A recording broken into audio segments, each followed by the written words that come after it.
Hi guys, in this video we will see the installation process of Java on Red Hat machine. So I have created Red Hat machine which is in running state, and also I have connected to that machine. So this is my Red Hat machine. Now let me see whether Java is installed or not in this machine. For checking that, we need to use Java version. So here you can see no such kind of file is existing here. Okay, now let me install Java. Before installing Java, we need to update this machine. Okay, so to update this machine we need to use yum update. Okay, so here it is completed, nothing to do, dependencies resolved. So now we can install Java. Okay, we need I'm going to install 1.8.0. So yum install -y. I'm going to install Java 1.8.0 openjdk. Okay, devel.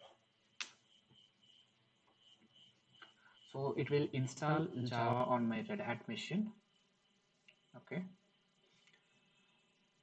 after completion of this installation, we need to set environment variable, and we need to give path to that environment variable. Then only my Red Hat machine will understand that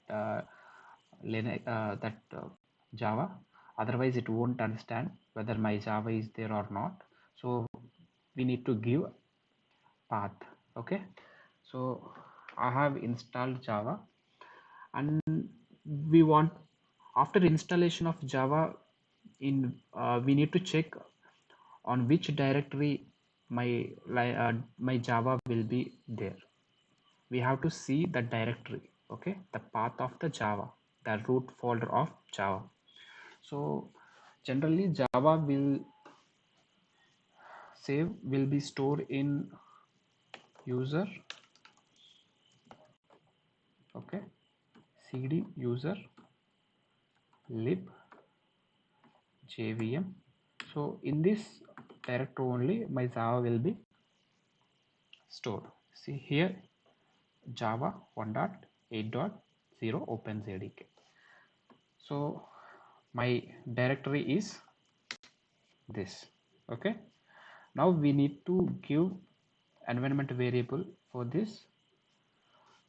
How can we give environment variable?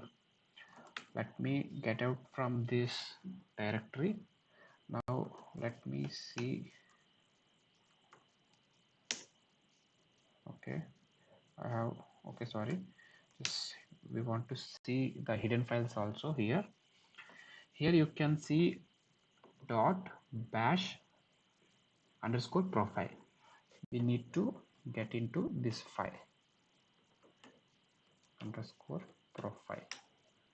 Sorry, we need to give,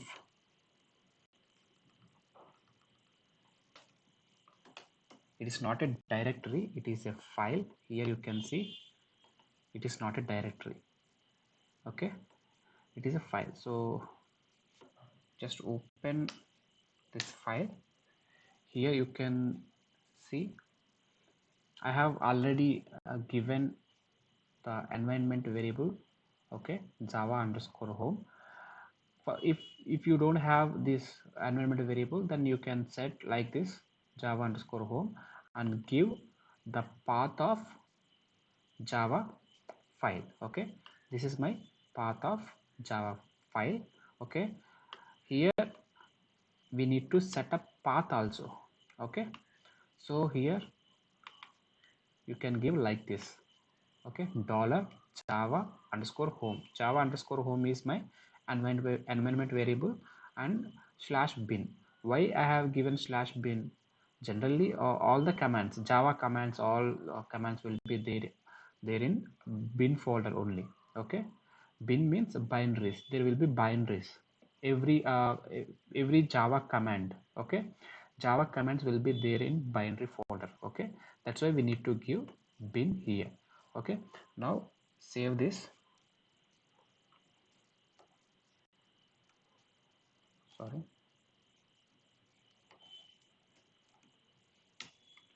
Now we need to permanently update this file. Okay, yes, we have inserted the environment variable and I have set the path. Okay, but we need to save it permanently, we need to update permanently. So for that, just we need to give source dot bash profile. Okay, so it will save the file permanently and it will update the file. Now you can see the java version. Okay, so here you can see OpenJDK version. If you want to access the environment variable, then you can access like this: echo dollar, what is the environment variable? Java underscore home. Here you can see it will show the directory of the path of our java file. Okay, and if you want to access the path, okay, and we have set the path in bash underscore profile, right? So we want to check the path. For that, just we need to give echo dollar path. Okay, it will give the complete path of our java file. So that's it, guys. So this is the one of the way to install java on a red hat machine. And we have another way, we can even we can install java through wget command also. So okay, so thank you so much, guys.